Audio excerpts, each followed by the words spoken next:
할렐루야. 오늘도 주일 예배를 함께 하시는 모든 성도님들을 주님의 사랑을 축복하고 환영합니다. 잘 오셨습니다. 또 비가 많이 오는데 아주 애쓰고 잘 오셨습니다. 오늘 로마서 6장 11절 말씀을 통해 복음과 연합이란 제목으로 함께 말씀의 은혜를 나누기 원합니다. 여러분, 우리가 물에 빠진 사람을 구해줬더니 뭘 달라고 하죠? 보따리 달라고 하는 말이 있습니다. 이런 속담이 있죠. 이것은 은혜를 입고도 감사할 줄 모르고 오히려 트집을 잡는 그런 모습을 빗대어 하는 말입니다. 오늘날 다른 사람들의 어려움을 외면하는 사회적인 현상이 나타나는 이유이기도 하죠. 여러분, 요새 실제로 납치 사건이 많다고 합니다. 우리가 잘 알지 못하는데, 저도 잘 몰랐는데 기사를 보니까 실제 납치 사건이 많이 일어나고 있대요. 그래서 성인 남성들도 혼자 갈 때는 누군가를 도와주지 말라, 그것이 위험할 수 있다라고 이제 기사에서 이렇게 권유를 하고 있더라고요. 참 안타까운 문화입니다, 여러분. 정말 잘못된 문화이고 안타까운 문화이죠. 근데 결국은 왜 이런 일이 일어납니까? 서로가 서로를 믿지 못할 때, 은혜를 은혜로 갚지 않고 악으로 갚는 이들이 있을 때 결국 이런 현상이 나타나더라라는 것입니다. 그래서 여러분, 이런 현상은, 이런 상황은 오늘날 갑자기 일어난 것은 아니겠죠. 이런 속담이 우리에게 전해졌다는 것은 과거에도 이런 일이 많이 있었다는 것을 의미하죠. 모든 사람이 그것을 통용하여 알 만큼 많았다는 것입니다. 결국 그것은요, 인간의 죄된 본질적인 모습, 본성의 모습이다라는 것을 알 수 있어요. 그리고 이런 본성의 모습을 잘 보여주는 것이 오늘 1절 말씀입니다. 우리 6장 1절 말씀을 다 함께 읽어보겠습니다. 시작. 그런즉 우리가 무슨 말을 하리요? 은혜를 더하게 하려고 죄에 거하겠느냐? 아멘. 이 말씀이 무슨 의미냐면요, 바울이 로마서 5장에서 우리를 은혜의 영역으로, 성화되어가는 우리를 은혜의 영역으로 초대하였습니다. 근데 은혜의 영역에 들어가 봤더니 뭐가 있습니까? 환란이 있었어요. 뜻하지 않게 환란이 있었고, 그러나에도 불구하고 하나님 우리를 성화시키시는 그 과정 속에서 환란으로 소망으로, 환란에서 멈추는 것이 아니라 소망을 우리 이끌어 가시죠. 그렇기 때문에 그 이후에 하나님께서는 우리가 어떠한 죄에 있을지라도, 아무리 참혹하고 거대한 죄 속에 있을지라도 그 복음의 능력은 우리를 그 죄에서 건져내어 구원에 이르게 하신다라는 것을 선언합니다. 그래서 로마서 5장 20절 말씀은 이렇게 선언합니다. 율법이 들어온 것은 범죄를 더하게 하려 함이 아니라 그러나 죄가 더한 곳에 은혜가 더욱 넘쳤나니라고 하죠. 율법으로 인해서 내 죄를 깨달을수록, 죄가 더 많은 곳일수록, 내가 더 큰 죄인인 것을 깨달을수록 나의 구원의 은혜와 감격이 더 크다라는 그런 말씀이에요. 그런데 이 말씀을 들은 사람들 중에 이 말씀의 은혜를, 하나님의 값없이 주신 이 은혜를 방종으로 변화시켜서, 그럼 내가 아무리 큰 죄를 지어도 하나님이 다 용서해 주시니 내가 더 큰 죄를 지으면 지을수록 하나님의 은혜가 더 크겠구나. 그러니 내가 하나님의 은혜를 더 크게 만들기 위해서 뭘 더 하자는 거예요? 그렇죠. 죄를 더 많이 짓자라는 말도 안 되는 결론에 도달하는 이들이 있다는 것이에요. 물에 빠진 자를 구해줬더니 보따리를 내놓으라는 심정인 것이죠. 여러분, 이런 사람들은요, 은혜가 무엇인지 전혀 모릅니다. 자신들이 어디에서 구원을 받은지, 어떤 상황에서 구출되었는지를 온전히 알지 못하는 무지한 자들이죠. 그런데 재미있는 것은요, 복음이 바르게 선언되면 모든 성도들은 이런 반응을 가질 수밖에 없다는 것이에요. 그래서 마틴 로이드 존스 목사님이라는 분은요, 이제 20세기 정말 유명한 신학자이고 설교자이신데, 이 목사님은 설교자가 복음을 바르게 전하면 청중은 반드시 이런 태도를, 이런 반응을 보일 수밖에 없다고 했어요. 만약 청중이 이런 태도를 보이지 않으면, 이런 반응을 보이지 않으면 그는 복음을 바르게 전한 것이 아니다라고 했습니다.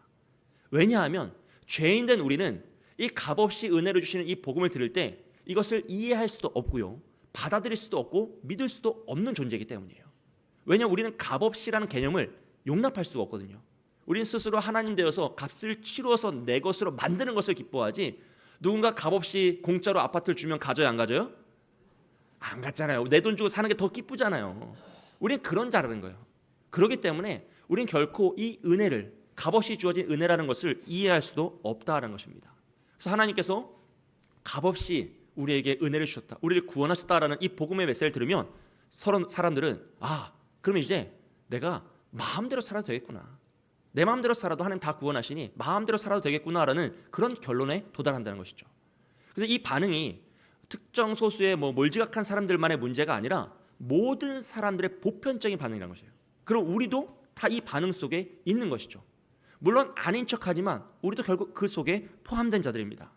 그래서 모든 것은 하나님의 은혜입니다. 여러분, 구원은 하나님께서 창세 전부터 계획하시고 하나님께서 성취하시고 그 믿음의 역사도 우리에게 허락하신 하나님의 영역입니다. 우리는 아무것도 할 수 없는 자들, 아무 능력도 자격도 없는 자들이 값없이 이 은혜를 받아서 구원에 이른 것입니다 라는 이 복음의 메시지를 들으면요, 우리 마음속에는 감사함도 있지만 이 구원의 영역에 나의 역할이나 나의 능력이나 나의 영역이 없다라는 것을 마음이 불편한다는 것이에요. 왜냐, 우리는 값없이 무엇인가를 받는 것을 불편해하고 익숙하지 않고 이해할 수 없기 때문이에요. 그래서 어떻게 해서든지 이 복음의 영역에, 구원의 영역에 나의 영역을 집어넣고 싶은 거예요. 나의 능력, 나의 지혜, 나의 역할, 나의 무슨 힘을 다해서 1%라도 0.1%라도 나의 지분을 인정받고 싶은 것이 스스로 하나님 된 우리의 태도이다는 것이죠. 공짜 아파트는 싫고 내가 고생해서라도 내 아파트를 사고 말겠노라 라는 우리의 마음이에요. 이런 마음의 표현이 1절에서는요 이렇게 표현되는 겁니다. 그러면 내가 죄를 더해서라도 그 구원의 영역에 나의 지분을 만들어 내리라. 이 태도가 바로 1절에 나오는 우리의 모습이에요. 그리고 우리의 마음은 좀 더 고상하죠. 우리는 이렇게 표현하진 않잖아요. 좀 더 고상하게 하나님이 다 하셨다면, 하나님이 모든 것을 이루시고 창세 전부터 계획하셨다면 전도도 하나님의 역할이구나. 그렇죠. 내가 전도하고 무엇을 한들 하나님이 돕지 않으시면 그것은 무슨 의미가 있겠는가. 결국 하나님이 다 하실 것이니 그 사람도 하나님이 하나님의 때에 하나님의 방법으로 구원에 이르게 하시겠구나. 그러니 나는 전도할 필요가 없는 거죠. 하나님 모든 것을 다 아시니 내가 굳이 기도할 필요가 없는 겁니다. 하나님은 하나님의 역사를 반드시 이뤄내시니 내가 굳이 헌신할 필요도 없는 것이에요. 우리는 다 그 영역 속에 있는 거예요. 그걸 한번 거쳐서 오늘에 이른 것이지 그런 고민과 갈등이 없이 한순간에 믿음의 영역으로 넘어올 수 없다는 것이죠. 누구나 다 이 반응을 가질 수밖에 없다는 것이에요. 그리고 어떤 의미에서 이것은 자연스러운 반응인 거죠. 값없이 은혜를 받는다? 오직 하나님의 은혜로 모든 것을 구원을 받는다? 그럼 난 도대체 무엇을 할 수 있을까? 난 아무것도 안 해도 되네. 아무것도 안 해도 되네. 다른 말은 내 마음대로 살 수 있구나가 되는 것이죠. 결국 우리는 이런 모습을, 이런 반응을 할 수밖에 없습니다. 그런데 우리가 이런 반응을 하고 또 할 수밖에 없다고 해서 이렇게 살아도 된다는 말은 전혀 아닌 거예요. 그건 전혀 다른 문제인 거죠. 그래서 바울은 2절에서요 그럴 수 없느니라 라고 선하고 있어요. 우리 2절 말씀 함께 있습니다. 시작. 그럴 수 없느니라 죄에 대하여 죽은 우리가 어찌 그 가운데 더 살리요. 아멘.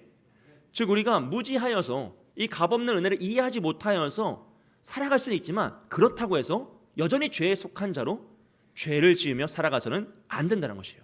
왜냐하면 우리는 예수님과 함께 십자가에서 죽고 예수님과 함께 부활한 자들이기 때문에요. 그 죄의 옛사람은 이미 십자가에서 못 박아 죽였고 이제 예수님과 함께 새로운 사람으로서 부활, 새 생명으로 구원을 받은 부활한 자들이기 때문에 우리는 이렇게 살아선 안 된다라는 것이죠. 그래서 바울은 우리가 주와 함께 죽고 주와 함께 살았다라는 2절 말씀에 선하고 있는 그 말씀들을 2절부터 10절까지 계속 반복하여 설명합니다. 우리가 그것을 깨달을 수 있도록. 그래서 우리는 더 이상 죄의 영향 아래 있지 않다, 죄의 지배를 받지 않는다라는 것을 반복하여 선언하고 11절 말씀을 결론으로 우리에게 주는 것이에요. 우리 11절 말씀 함께 읽겠습니다. 시작. 이와 같이 너희도 너희 자신을 죄에 대하여 죽은 자요 그리스도 예수 안에서 하나님께 대하여 살아있는 자로 여길지어다. 아멘. 우리가 죄에 대하여 죽고 하나님에 대하여 살았다. 주와 함께 죽고 주와 함께 살았다. 그런데 그것이 어디에서요?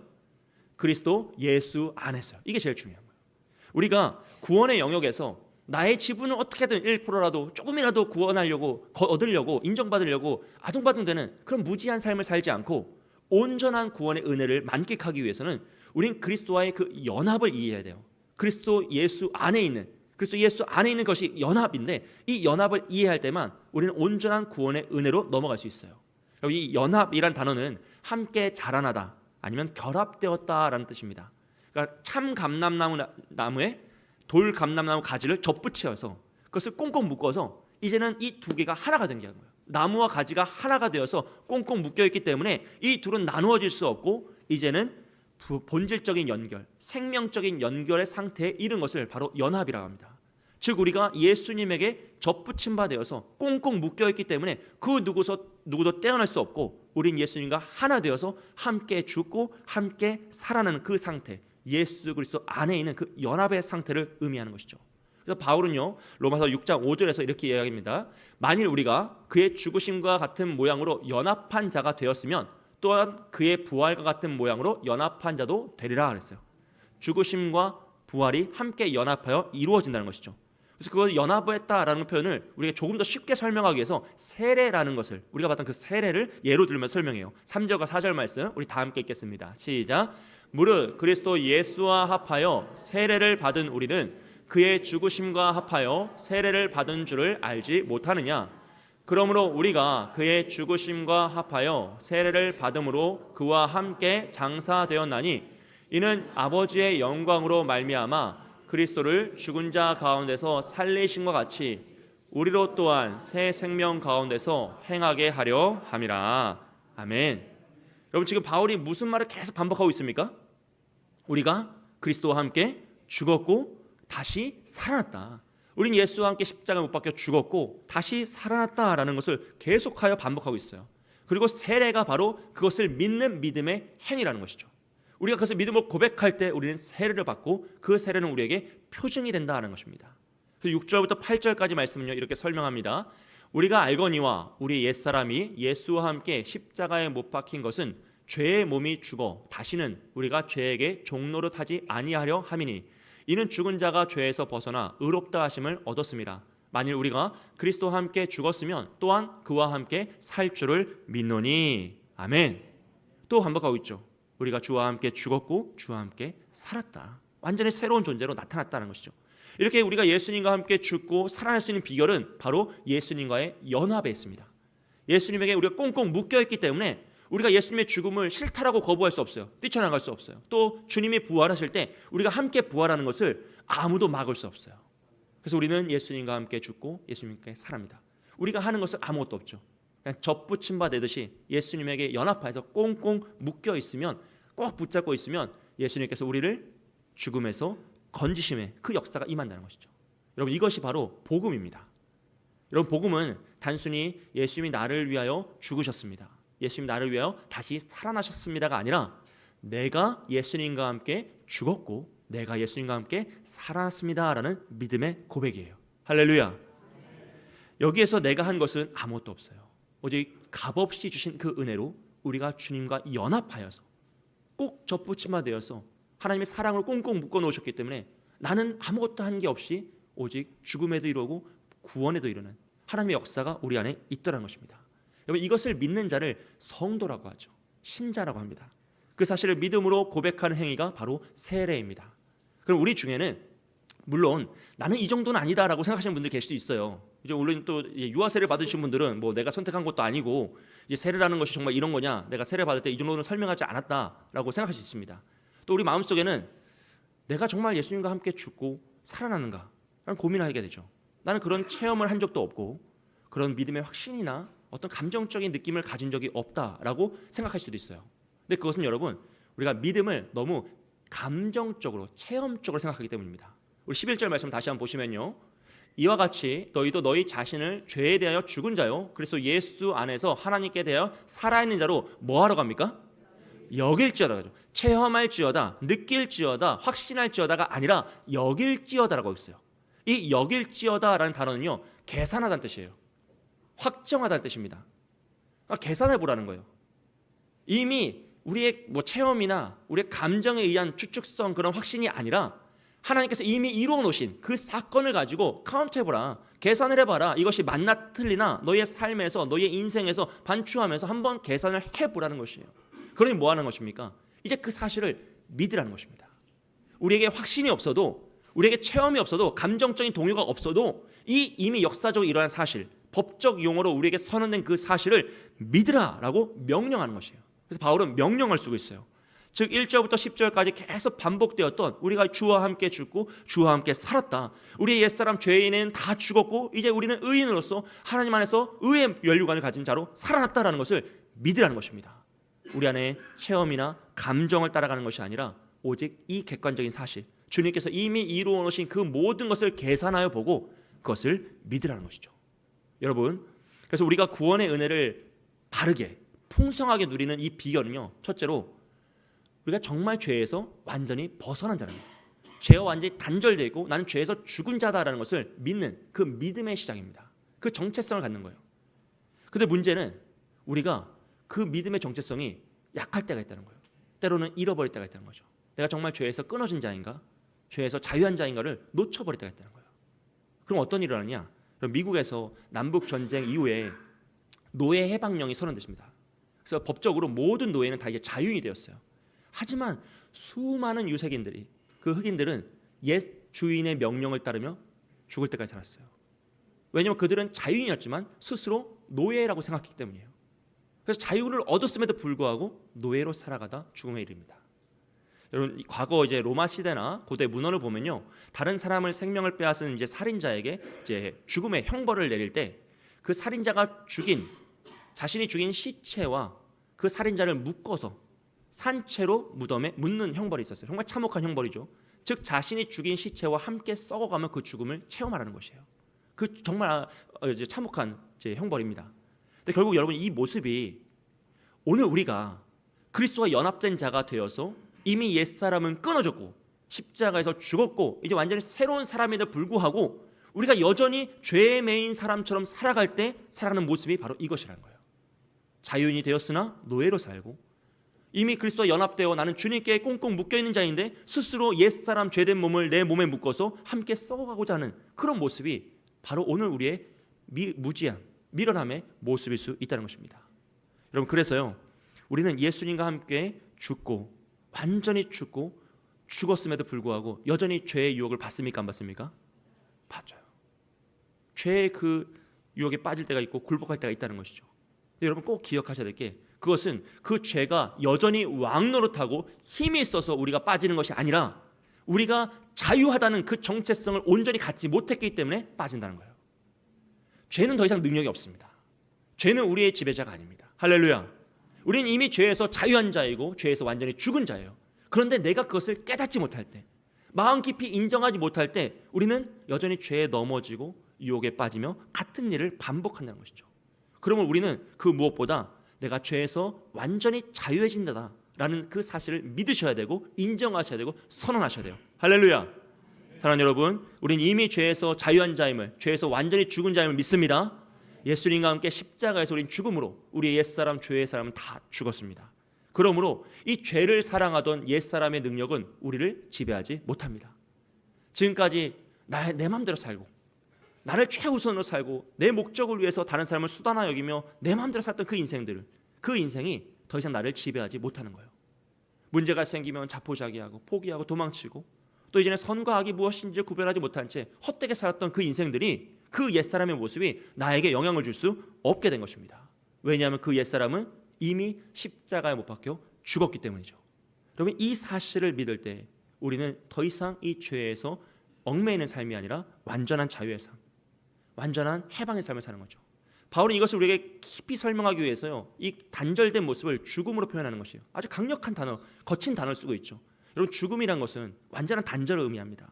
더 이상 영향력을 끼칠 수 없다라는 것이죠. 사랑하는 여러분, 우리는 이미 죄에 대하여 죽은 자임을 믿으시길 주님의 이름으로 축복드립니다. 너희 자신을 죄에 대하여 죽은 자로 여길지어다. 계산하는 거예요. 그래서 바울은요, 12절부터 23절까지 6장 마지막까지 계속하여 죄의 종으로, 이젠 너희는 죄에서 자유한 자이니 죄의 종으로 살지 말고 의의 종으로 살아라. 하나님의 자녀로 살아라. 그 죄의 지배를 받지 말고 하나님의 지배를 받으며 살아가라 라고 선언해요. 우리 23절 말씀만 함께 읽어보겠습니다. 시작. 죄의 삭은 사망이요 하나님의 은사는 그리스도 예수 우리 주 안에 있는 영생이니라. 아멘. 사랑하는 여러분, 다시 한번 말씀드립니다. 우린 이미 죄에서 완전히 죽어 자유한 자임을 믿으시길 주님의 이름으로 축복합니다. 우리 몸에 있는 이 옛사람의 그 시체를 다 뜯어내십시오. 그 죄의 사슬을 다 끊어내십시오. 우리는 오직 예수 그리스도와 연합하여 주님을 꼭 붙잡고 나아가는 것이에요. 그것이 바로 영생의 길이고 참된 구원의 은혜다라는 것이죠. 그렇게 우리가 예수님과 연합하여 꼭 붙어있는 상태를 11절에서는요, 하나님께 대하여 살아있는 자다라고 설명합니다. 바울은 단순히 뭐뭐 하지 마라 라고 끝내지 않고요, 더 적극적으로 우리가 하나님께 대하여 살아있는 자로 살아가라라고 우리를 초청하고 있어요. 그것을 요청하고 있습니다. 그리스도 안에서 죄의 권세가 끊어졌다라는 것은요, 이제 우리가 주님 안에서 생명의 역사로 살아갈 수 있다라는 것을 의미해요. 더 이상 우리를 얽어매는 것이 없으니 이젠 주님과 함께 온전한 생명의 삶, 관계를 맺으며 살아가는 것이죠. 여러분, 죽음이 단절을 의미한다면 생명은 연결, 관계를 의미합니다. 이젠 우리가 주님과 연결된 거예요. 죄와는 단절되고 주님과는 연결된 겁니다. 여러분, 이것이 복음의 핵심입니다. 죄는 다 끊어졌고 주님과 끊어졌던 그 관계성이 예수 그리스도를 통하여 다시 연결되어 우린 주님과 함께 주님 안에서 살아있는 자로 살아갈 수 있게 된 것이죠. 예수님께서도 우리에게 이렇게 말씀하시는 거예요. 우리 요한복음 15장 5절 말씀 함께 읽습니다. 나는 포도나무요 너희는 가지라. 그가 내 안에 내가 그 안에 거하면 사람이 열매를 많이 맺나니 나를 떠나서는 너희가 아무것도 할 수 없음이라. 아멘. 가지는 포도나무에 붙어 있을 때 살아있고 열매를 맺습니다. 마찬가지로 우리 성도는 하나님께 연합될 때, 연결되어 있을 때 살아있고 열매를 맺으며 살아갈 수 있다는 것입니다. 갈라디아서 2장 20절에서는 바울은 이것을 이렇게 설명합니다. 함께 읽습니다. 내가 그리스도와 함께 십자가에 못 박혔나니 그런즉 이제는 내가 사는 것이 아니요 오직 내 안에 그리스도께서 사시는 것이라. 이제 내가 육체 가운데서 사는 것은 나를 사랑하사 나를 위하여 자기 자신을 버리신 하나님의 아들을 믿는 믿음 안에서 사는 것이라. 아멘. 바울은 로마서 6장의 내용을 너무나 함축해서 갈라디아서 2장 20절에서 다 선언하고 있어요. 우리가 더 이상 주님과 함께 다 죽었고 살아났습니다. 이제 내가 사는 것이 아니라 그리스도께 사는 것이고 이제 주님 안에서 사는 믿음으로 살아가는 인생이다. 그러니 더 이상 죄의 영향을 받지 않는다. 이제 우리는 하나님께 순종할 수 있는 새 사람이 되었다라는 것을 너무나 멋지게 선언하고 있습니다. 그러므로 우리가 이 사실을 믿을 때 우리는 구원의 은혜를 온전히 누리는 믿음의 삶을 살아갈 수 있습니다. 사랑하는 여러분, 혹시 우리 중에 이 믿음이 없으시거나 아니면 약해진 분들이 계시다면요, 오늘 이 말씀을 통해서 한번 계산해 보시면 좋겠어요. 단지 믿으시라는 게 아니라 한번 계산해 보십시오. 과연 이 세상의 그 무엇이 우리를 죄의 사슬에서 끊어낼 수 있을까요? 그 옛사람의 습관, 다 아시잖아요. 우리 다 가지고 있는 거잖아요. 늘 넘어지는 그 자리에서 누가 나를 일으키고 다시 회복시킬 수 있습니까? 그 거대하고 큰 죄의 수렁에서 우리를 건져낼 자가 누구입니까? 여러분 계산해 보세요. 내가 가지고 있는 능력과 지혜, 물질과 그 무엇이 나를 건져내겠습니까? 아무리 계산해도 이건 맞지 않아요. 할 수 있는 게 없어요. 오직 주님의 은혜, 그 값없이 주신 복음의 그 은혜만이 우리를 이것에서 건져낼 수 있노라. 나의 모든 죄에서 자유함을 선할 수 있노라라는 것을 우리는 단순히 우리의 지식으로도 계산해 보면 알 수 있다는 것이죠. 그러므로 이미 다 이루어지고 선언된 이 확고한 역사 앞에서 다시 한번 우리가 이 믿음의 역사를 나의 것으로 여길지어다. 계산하여서 이것을 믿음으로 나아가시길 주님의 이름으로 축복드립니다. 그렇게 우리가 마음 깊이 믿고요, 의지하며 나아갈 때 우리는 1절과 같은 삶을 사는 게 아니라 내가 모르겠다, 내 마음대로 살아야겠다, 이게 아니라 정말로 죄의 유혹을 이기며 참된 자유의 삶, 믿음의 성도의 삶을 살아갈 수 있습니다. 그리고 그런 삶을 13절의 삶으로 표현하고 있어요. 우리 13절 함께 읽어보겠습니다. 시작. 또한 너희 지체를 불의의 무기로 죄에게 내주지 말고 오직 너희 자신을 죽은 자 가운데서 다시 살아난 자 같이 하나님께 드리며 너희 지체를 의의 무기로 하나님께 드리라. 아멘. 이제 정말 그 사실을 믿는 자, 내가 죄에 죽었고 예수와 함께 살았구나를 믿는 자는 한번 우리의 인생을 하나님께 드려보라는 것이에요. 헌신해보라는 것입니다. 너희의 몸을, 너희의 인생, 우리의 인생을 죄의 노예로, 불의의 무기로 쓰지 말고 이제 의의 무기로 하나님께 한번 드려서 한번 멋지게 살아보라는 거예요. 그래서 나의 인생을 하나님께 드리는 겁니다. 나의 시간도 하나님께 드리는 거예요. 나의 몸과 마음도 하나님께 드려보는 겁니다. 나의 물질도 하나님께 헌신해보는 겁니다. 불의의 무기가 아니라 의의 무기가 되기 위해서 힘써 나아가보는 거예요. 그렇게 살면요, 여러분, 과거에는 절대 못했던 일들이 이제는 할 수 있게 돼요. 완전히 달라지는 거예요.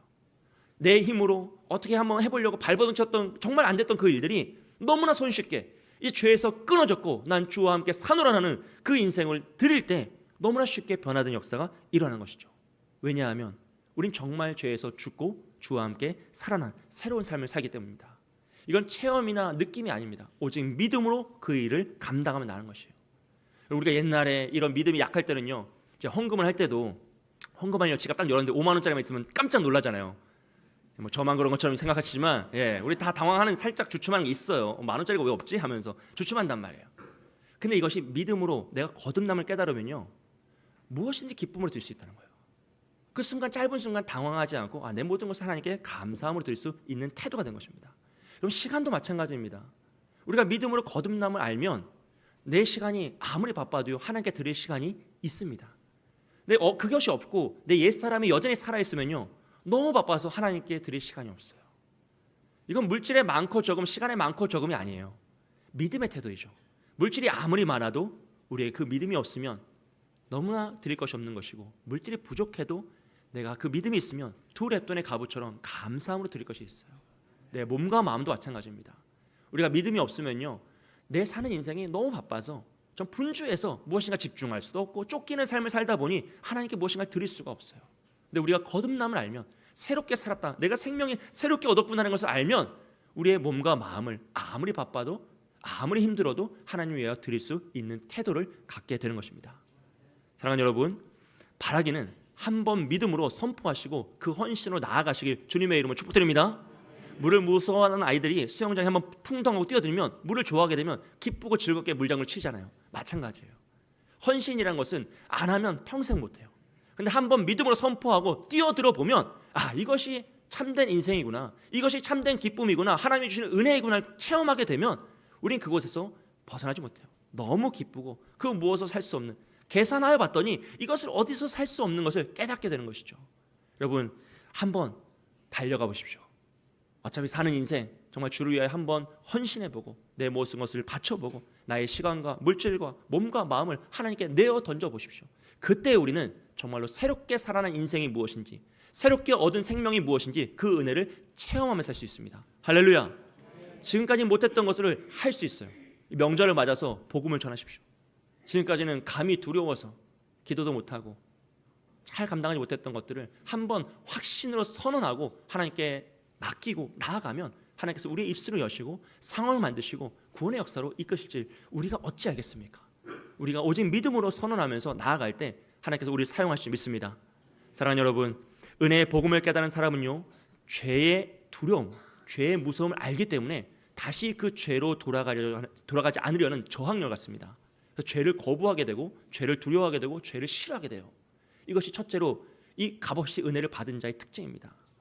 그리고 두 번째로는 정말 이 삶에 나에게 허락한 이 모든 시간과 물질과 육체와 이 마음을 하나님께 드린 것을 기뻐함을 할 수 있어요. 감사와 찬양할 수 있죠. 다른 사람이 이해하지 못해도, 야, 네가 지금 그럴 상황이 아닌데 왜 이러고 하냐, 그런 말을 들을지라도 그 안에는 기쁨이 샘솟기 때문에 이걸 안 하고는 살 수 없는 그 상태에 임하게 됩니다. 바라기는 우리 모두가 주님과 연합하여서 십자가에서 함께 죽고 다시 살아남으로, 첫째로는 이 죄에 대한 저항력을 가지시길 축복합니다. 죄를 죄된 것으로 여기고 거부하십시오. 끊어내십시오. 우린 더 이상 죄의 노예가 아닙니다. 죄에서 완전히 자유한 자임을 선언하시면서 참된 자유의 삶을 사시고, 더 나아가서 우리에게 허락하신 모든 것을 하나님께 기쁨으로 드리며 함께 찬양하며 기뻐하며 이 모든 것을 헌신할 수 있는 저와 여러분이 되시길 주님의 이름으로 축복드립니다. 자, 함께 기도하겠습니다. 말씀 을